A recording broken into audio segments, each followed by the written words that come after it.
28歲男子僅帶一個雙肩包，勇闖東奧泰，沒有睡袋，沒有帳篷，食物只能維繫3天，御寒僅2件衣物。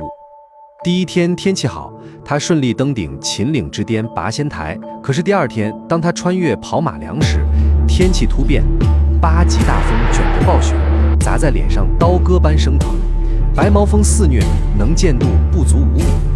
男子徹底迷路了，他只好展開9天9夜的求生煉獄之路。那麼，男子是否獲救呢？我們先來認識一下男子，他名叫齊某亮，28歲，來自河南信陽淮濱，幾乎沒有任何戶外經歷，平時喜歡刷戶外視頻，被視頻裡漂亮的美景、路線的挑戰性和不確定性深深吸引。特別是看到太白男穿越登頂秦嶺之巔，將自然最磅礴、最原始也最變幻莫測的美盡收眼底時，他被深深吸引了。他就有了瘋狂的想法，冬天獨自登頂秦嶺主峰。2024年12月27日，齊某亮把他想法付諸了行動。23時許，秦嶺山區寒風刺骨，氣溫逼近零下20度。他背着一個黃色雙肩包，帶着頭燈，從周至縣後枕子鎮的鐵甲樹出發，踏上了太白山自然保護區徒步之路。彼時的他或許不會想到，後面等待他的不是征服高峰的豪情，而是9天9夜生死攸關的煉獄。齊某亮面對白雪皚皚的秦嶺主峰太白山，那裡氣候瞬息萬變，死亡率極高。可是他只攜帶了一個雙肩包，包裡只裝了2件御寒衣物，以及僅僅維繫3天的食物，沒有睡袋，沒有帳篷。不知道他是無知還是太自信，反正就帶這麼點東西出發，而且還是官方明確公告禁止的非法穿越。出發的第一天，天氣出奇的好，雖然冬夜裡山路陡滑，冰雪撲坡，可齊某亮內心滿是澎湃的昂揚與鬥志。他借着微弱的頭燈黃光，小心挪步，每走過一處知名坐標，每一寸前進都化作信心與豪情。晨曦微現時，他回頭看去，身後蜿蜒的無數冰雪足跡串聯起他昨夜的星夜奔馳。等爬上老君殿，眺望東方日出，他忍不住大口呼吸着寒冷而又清新的空氣。中午之前，他順利通過了那懸於山腰之間的南天門。隨着一路視線開闊，他的心更寬鬆起來。下午在藥王殿旁稍作歇息，能量棒一咬，灌水一口，渾身上下全是征服的快感。药王殿之後，眼前豁然開朗，那玉皇池澄澈如鏡的凍水冰面，如同一枚巨大的琥珀，被銀色群山環繞。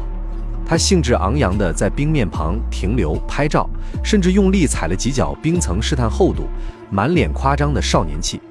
順着石海坡繼續向上，翻過3野海、2野海，他的腳步變得錚錚作響。終於，當拔仙台那刻着太白主峰的嶙峋巨石出現在風雪薄霧中時，他的心臟狂跳，仿佛體內的每一個細胞都在顫抖吶喊。拔仙台海拔3767.2米，是秦嶺山脈的最高峰，也是中國大陸青藏高原以東的第一高峰。此刻寒風灌入他單薄的衝鋒衣，他卻根本不感到冷。當他站在峰頂，面對雲海翻湧、日出金山之景，他感覺自己像詩句裡橫跨萬里的英雄，腳下是世界。他對着茫茫蒼山揮手呼喊，胸腔內溢滿驕傲，渴望着和家中的親人、朋友分享這場獨自追求的勝利。可惜太白的山頂沒有手機信號，他只能默默在心中說給山神聽。然而巨大的危險正悄無聲息地從背後聚集而來。太白山冬日氣溫極低，秦嶺山脈處於我國南北分界線上，冷暖氣流匯聚迅猛，地形特殊，瞬間氣候巨變無人能料。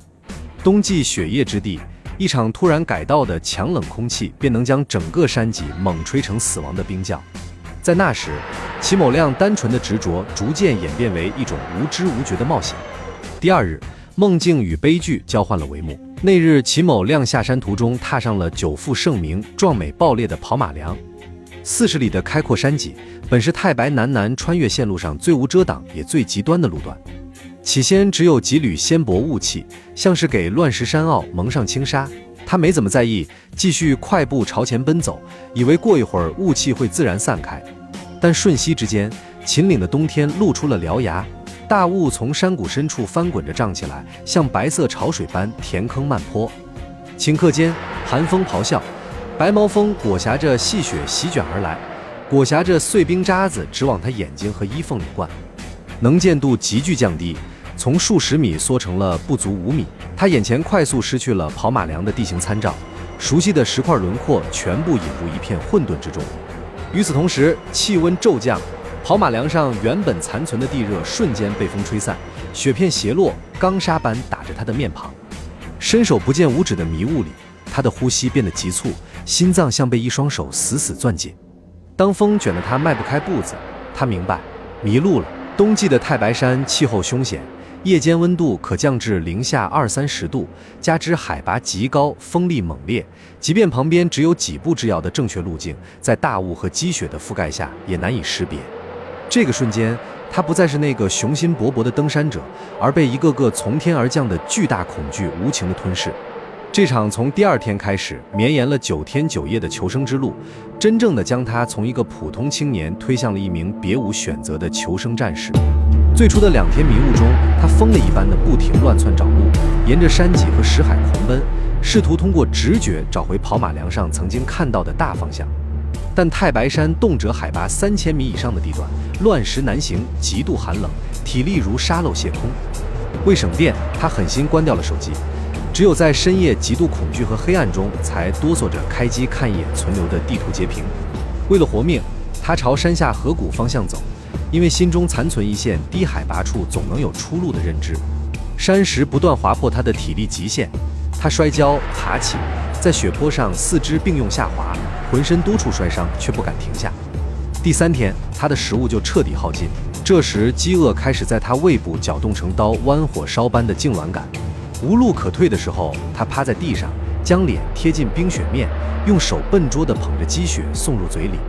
雪在口中慢慢融化，幾乎不留一絲暖意，但這一口冰涼總能逼他多撐過1個鐘頭。為了填肚子，他還嘗試啃食松樹和枯樹皮裡殘存的薄層樹衣，那些苦澀粗糙的纖維嚼在嘴裡如同炭渣，但有東西入味，總會讓燒灼的飢餓感稍減。夜裡，氣溫跌到零下20-30度的地獄，他蜷在被封的大石夾角或者逼仄的崖洞裡，雙手死死握緊那個双肩包擋住前胸，冻僵的身體像一塊沒有知覺的鐵。他能聽到自己肺部的喘聲音夾雜着粘稠的痰鳴，每一次呼吸都像刀刮過咽喉。那個夜晚，他的意識開始在半夢半醒的邊緣呈現詭異的碎片。他反復看見自己家中祖母正坐在燈火通明的餐桌旁等他吃飯，見不知何處冒出的溫暖燈火在山腰拂閃，他拖着僵硬的雙腿奔過去，撲到的卻是石壁。他看見有人坐在石頭上一動不動朝他伸手，眼睛黑沉沉地望着他。在劇烈的日夜溫差和飢餓脫水的拉扯下，他腳步蹣跚，雙足嚴重凍傷，潰爛的皮膚粘連着濕透的襪子，每次挪步都鑽心疼痛。他在無數次的幻覺和清醒邊緣掙扎，近乎本能地向下游河谷移動，越來越瘦削，面色蠟黃，眼眶深陷。他還記得自己是一名現代人，卻開始像荒島魯濱遜那樣剪枯枝搭簡易擋風掩體，在凍得無法動彈時撕扯自己的衣物，收緊領口。當他白天眩暈，差點一頭栽倒在雪坑裡，他再次用力爬起，捏着自己被紫黑腫痛的腳趾，告誡自己不能放棄，我還想回家。第9天，2025年1月5日正午，他在河谷穿梭時，看到了一座水電站的建築物和正在作業的工作人員。他拼命揮舞着雙手，水電站的工作人員發現了他。很快，他搭乘車輛來到了釣魚台村委會。當天下午1點多，齊某亮被村民送到了後枕子鎮衛生院。他雙腿腫脹得驚人，腳部已經嚴重凍傷，青紫發黑。隨後又被迅速轉往西安某3甲醫院。齊某亮是幸運的，他一個人走出了冬天的太白山，神志仍然清楚，能夠正常與救援人員交流。連救援人员都感嘆，他身上只帶了2-3天的食物，能扛過9天9夜大寒冬臘月活下來，這簡直就是奇蹟。齊某亮也是不幸的，他非法穿越國家級自然保護區，受到了相關的懲處，家屬也支付了數萬元的救援費用。最嚴重的是，他腳終究沒有保住，雙被截肢。登山與徒步的真正價值，不應是狂妄的挑戰自然的極限，用生命賭博征服的虛名，而是親近和敬畏，是通過雙腳丈量大地，以謙卑姿態體會山水的壯美。遠離鰲泰縣，穿越既違法亦致命。我5·1走鰲泰，有搭子的嗎？北京女孩林兒在群裡發了這條消息，群裡炸了，瘋了吧？那條線早就不讓走了。5·1，他和3個隊友進了鰲泰縣。第一晚扎營，他喜歡數星星，總想數到第10顆，但數到第9顆就睡着了。第3天，5月2日，在飛機梁遭遇暴風雪，他失溫了，隊友老劉給他裹上急救毯、睡袋，他慢慢緩了過來，但體力還沒恢復。5月3日，兩人從2800營地下撤河套坪，就在距離出山口不到2公里的太白河裡，他被河水冲走，老劉沒能拉住他。鰲泰縣早已明令禁止穿越，他再也沒能數到第10顆星星。林兒28歲，北京互聯網公司運營經理，每天從早做到晚，開會、寫週報、回消息，手機響個不停。1年前，朋友拉他爬香巴拉，山頂上風一吹，胸口那團說不清的堵鬆開了。從此每個週末都上山，北京三峰、東陵山、海坨山，輕裝到重裝，北京到外省。說不清從什麼時候開始，爬山不再是減壓，他更想知道山的那邊是什麼。2021年4月30日凌晨，太白縣塘口村4個人身影沒入了夜色。老劉43歲，走過2次鰲泰。阿飛和小胖90後。當晚扎營盆景園，林兒貼身層濕透，沒及時換，老劉遞乾的，他擺手，鑽進睡袋數星星，到第9顆睡着了。5月1日，過導航架，走鰲山大梁，經藥王廟，翻蕎麥梁。林兒走在最前面，小胖在後面喘：“你背包裡有彈簧嗎？”傍晚扎營水窩子，老劉看着水源，這是去2800營地最後一個安全島了。他打完水，站在營地邊上，抬頭看了一眼西邊，雲層正在翻湧着堆上來，鉛灰色的底邊壓得很低，風從那個方向吹過來，帶着濕氣打在臉上。他皺了皺眉。進山前看過預報，說是晴天，但山裡的天氣變化太快，進山後就沒有任何數據了。他憑經驗判斷，明天天氣恐怕要變天，但他沒說什麼。林兒從帳篷裡探出頭：“劉哥，明天天氣咋樣？”老劉回過頭：“沒事兒，早點睡。”他把那個判斷壓了下去，也許是自己多慮了，也許是怕影響隊伍士氣。林兒沒再問，鑽進睡袋數星星，這次只數到第7顆就睡着了。5月2日早晨8點，鉛灰色大霧壓頂，翻過亂石坡，進飛機梁，走過梁1、梁2。下午4點，在梁2與梁3垭口時，風速加大，凍雨打衝鋒衣像冰雹，氣溫逼近零下10度。老劉吼：“加中間層！”阿飛和小胖掏出羽絨服，林兒也掏出了他那件600蓬200克充绒，薄薄一層。他出發前掂過，赌疑不會太冷。雪開始下，不是雪花，是冰粒，叫線，打臉上像針扎。他開始發抖，嘴唇發灰，腳步亂，輕度失溫，體溫掉到35度以下。羽絨不夠用，就這麼簡單。老劉回頭看他，心往下沉。他把他拖到大石頭後面，從包裡翻出乾燥的內衣和急救毯遞給他，轉過身去，換上，快！林兒手抖得厲害，但還是能自己換。他蹲下來，脫掉濕衣，套上乾的急救毯，從外面包住，鋁膜朝內，再裹上睡袋。老劉從包裡摸出保溫杯，灌了溫糖水，往後遞，先喝。林兒接過去，小口喝，胃暖了一瞬。前面阿飛和小胖的身影越來越小。他朝那個方向吼：“失溫了，必須處理。”阿飛喊：“走啊！”翻過去到2800營地再說。小胖在手台裡催：“2800營地不到2個小時了。”老劉切了頻段，他看了一眼手表，停了5秒，往下撤意味着放棄鰲泰。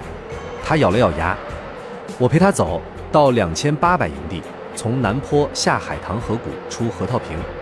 你們繼續走，保重。”手台斷掉，風雪吞了聲音。老劉撐起帳篷，把它塞進去。支爐燒水，風大火小，燒得慢。水開了，灌進杯子，擰緊，讓他抱着。晚上，林兒抱着杯子換了幾次熱水，他蜷在睡袋裡，時不時動一動腳趾。雲層太厚，看不見星星。他仰頭找了很久，一顆都沒有。他第一次没能數到星星。5月3日，第4天，老劉一夜沒怎麼睡，燒雪水，掰碎戰術口糧遞給他。早上7點，林兒坐起來了，走。2個人翻過梁山，經過一片小樹林，到達2800營地，往南坡下撤，進海棠河谷。林兒的體力還沒恢復，走幾步就喘。老劉不敢再拖，從2800營地南坡下去，石海退後，換碎石坡和矮杜鹃。走了2個多小時，到達海棠河谷，面前出現一條廢棄林場路，長滿草。老劉鬆口氣，順着這條路就能到河套坪。他們繼續走了40多分鐘，路邊有個小木屋，在很多戶外視頻裡出現過的那座小木屋。林兒靠在門框上喘了一會兒，繼續走。下午4點左右來到礦洞，在這裡他們要第一次過河。海棠河5-6米寬，淺處到小腿。老劉先過，折返接林兒。過去了，穿鞋，繼續走。路被洪水沖垮了，只剩貼着河岸的羊腸小道。又走了將近2個小時，河道變寬，Y 字形交匯口，海棠河匯入太白河，水聲悶響。第2次過河，太白河8-9米寬，最深到大腿根兒，雪山融水，冰得刺骨。老劉走到岸邊，彎腰看了看，沒扔石頭炭，沒找更寬的河段。不是大意，是太累了，2天沒睡整覺。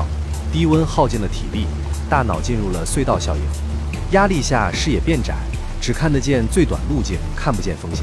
他腦子裡只有一個念頭：過了河就是公路，其他什麼都不想了。下午6點多，太陽落到山後，天還沒全黑，林子裡光線沉得快，河面能見度變差，水紋、深淺、石頭全被暮色糊成一片灰。老劉邊走邊解冲锋衣拉鏈，林兒跟在後面。老劉先下水，水到大腿根，石头滑，走得慢。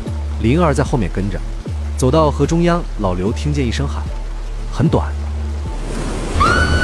他回頭，水正把那抹橘紅往下游推。老劉轉身往回撲，水裡每一步都打滑，那抹橘紅被沖遠，消失在倒在水邊的枯樹根附近。他爬到岸上往下游跑，跑了200-300米，什麼也沒有，河水還在響。他喊林兒的名字，沒有回應。天徹底黑了，老劉回到河邊，站在那裡，不記得站了多久。後來找到地勢略高的地方，靠着樹坐下來。他想生火，手抖得打不着打火機，索性不生了。山裡夜裡的冷是濕的，貼骨頭縫往裡鑽。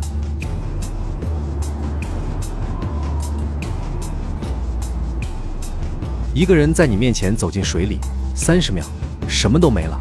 然後你得帶着這個畫面撐過一整夜。他後來腦子裡反覆轉一句話：如果我當時喊他等一下，扔塊石頭探探，退回去找個更寬的過河點。每一句開頭都是如果，每一句結尾都是沉默。5月4日，天剛亮，老劉開始走。1個多小時後有信號，撥了報警電話。5號晚上，救援隊在河道裡找到了他，距離河套坪直線不到2公里。他再也沒能數到第10顆星星。林兒出發前跟同事吃火鍋。5一去哪兒？去爬山。你周末不都爬了嗎？他笑了一下，沒解釋。坐在工位上一天一天，周末衝到山上，喘成狗，站在山頂往下看，覺得所有東西都在腳下了。想看山的那邊是什麼？這沒什麼錯，錯的是他選了一條不該走的路。鰲泰縣2018年明令禁止穿越，2012年到2017年，46個人死在這條線上。老劉後來常說，要是林兒那件羽絨服再厚一點，要是過河前扔塊石頭探探，也許結局不一樣。所以記住這幾件事兒：一、濕溫了，別搓四肢；別喝太燙的水，脫掉濕衣服，換乾的，裹進睡袋，抱一個熱水瓶，就貼在脖子、腋下、大腿根兒。2、過河不管水多淺，停下來，扔石頭，聽聲音，找寬的地方，拉一根繩子。沒有繩子，背包帶、登山杖、綁件、衣服，什麼都行。天黑前最後20分鐘，別趕。3、裝備別賭，你賭天氣不會變壞，山會讓你輸得很乾淨。4、重要的是不要走近線，不要用生命去賭天氣預報。你熱愛的不是一座山，是你活着回來之後還能看見的每盞燈。安全回家才是山頂。我是自然哥，咱們下次山裡見。55歲的林姐每天都需要吃藥控制嚴重的慢性病，她偷偷報名走了早已禁穿的鰲泰縣。領隊責任心極強，一路不離不棄。第5天翻越9重石海時，暴風雨突襲，他在亂石縫裡熬過0度一夜。第6天雨停，天氣變好，正看到希望時，沒想到剛出發，走出不到5米，林姐突然直挺挺倒下。這是發生在2020年真實山難，你猜她還醒得過來嗎？這事兒得從2020年8月10號說起。一行6人非法進入了鰲泰縣，他們帶了9天的口糧，計劃7天走完全程。領隊叫唯一，西安人，心細責任心強。6人中有5人都是常年跑山的驢友，剩下的1人跟大家不太一樣。她是林姐，55歲，黑龙江人，患有嚴重的慢性病，那種需要每天吞药片、定期往醫院跑的慢性病。林姐知道自己身體裡有定时炸彈，她比誰都更想活着。確診那晚，她突然覺得這輩子還沒為自己活過。之後，她開始徒步，從松花江邊的栈道走到周邊小山，像學生一樣在戶外群裡潛水研究裝備，死磕體能，從病秧子熬成能背50斤重裝的業餘老驢。2020年夏天，他在網上看到了一個帖子，西安領隊唯一組隊穿越鰲泰縣。他猶豫了，但他報了名。出發那天，沒人知道他的登山包底層除了帳篷和睡袋，還塞滿了大大小小的藥瓶。進山後，林姐走在領隊唯一的後面，不快，但那個腳底板落地的勁兒特別瓷實。其他4個年輕人走3步要等他1步，但沒人催他。唯一更是表現出極強的責任心，老回頭看看林姐怎麼樣，耐心地放慢節奏，讓她沒有後顧之憂。傍晚抵達盆景園營地，林姐雖身體疲憊，但精神卻出奇好。晚上躺在帳篷裡，聽着秦嶺夜風穿過山脊的聲音，她心中默默祈禱：老天，求你讓我走完全程。下午翻越麥秸嶺石海，石頭是第4紀冰川留下的，像刀子一樣锋利。唯一走在林姐的前面喊：姐，別看兩邊，看我的腳印兒，只管往前走。林姐雙腿發軟，但她死死忍住不去望兩邊，咬着牙一步一步過了麥秸嶺。過了嶺，一回頭，眼淚嘩就下來了，不是害怕，是感激，感激自己沒有放棄，感激隊友没有嫌棄她的慢。但是不對勁，從進山第1天起，林姐的身體就開始報警。2天高強度的徒步，海拔一直3000多米，含氧量只有平原的6到7成。這對普通人都夠嗆，何況他本來就有基礎病，偶爾喘不上氣，偶爾眼花，偶爾胸悶，他都悄悄忍着，不能拖累大家。他默默對自己說，拿出藏在背包裡的藥片，趁沒人注意時吞下去。傍晚到達水窩子營地，隊友們都在聊天氣和路況，只有林姐累得坐在帳篷裡，微微喘着氣。他知道身體在拉警報，但他更明白，警報再響也不能拖累隊友。第3天翻越飛機梁，路況之惡劣，梁1、梁2、梁3連綿的石海讓所有人心生敬畏。林姐攥住濕滑岩縫，膝蓋頂住凸石，用臂力拽起隱隱作痛的身體。唯一始終走在她身側，不急不躁。她放慢自己的節奏，時不时回頭看她一眼，用眼神和手勢穩住她的步伐。晚上，他們終於到達2800營地。此時風變了，不是溫柔的吹，是錘，砰砰砰的砸帳篷。天邊那個雲顏色不對，發黃發黑，老驢都知道要變天了。這一晚，林姐還是硬撐着裝作沒事兒，可在帳篷裡，她明顯感覺心跳不對勁，累到骨子裡。但她的意志力在漆黑的帳篷裡依然堅持着。第4天，翻越金字塔，石海稜角如鋸齒，林姐攀過齊腰的亂石，塔1陡坡上，她用手肘撐起身體，指甲嵌進岩縫。塔2寒風嗆的氣管痙攣，她捂住胸口吞下藥片。塔3巨石陣中，腿一軟跪倒在尖石上。遇到險處，領隊唯一會提前站好位置，提醒她踩哪裡抓哪塊石頭。那份無言的耐心像一道柔軟的屏障，把林姐的恐懼和疲憊悄悄擋在外面。天黑了，快到西園營地時，林姐實在走不動了，只好在風口紮營。唯一就在她旁邊扎下來照顧她，其他4個人則往前走到稍微背風的地方紮營。夜裡，風猛颳起来，接着雨也淅淅瀝瀝地下開了。這場雨下下停停，在秦嶺上空飄了一整夜，帳篷被吹得嘩嘩響，石頭縫裡滲進來的冷氣讓人凍得直哆嗦。林姐躺在睡袋裡翻來覆去，一夜沒合眼。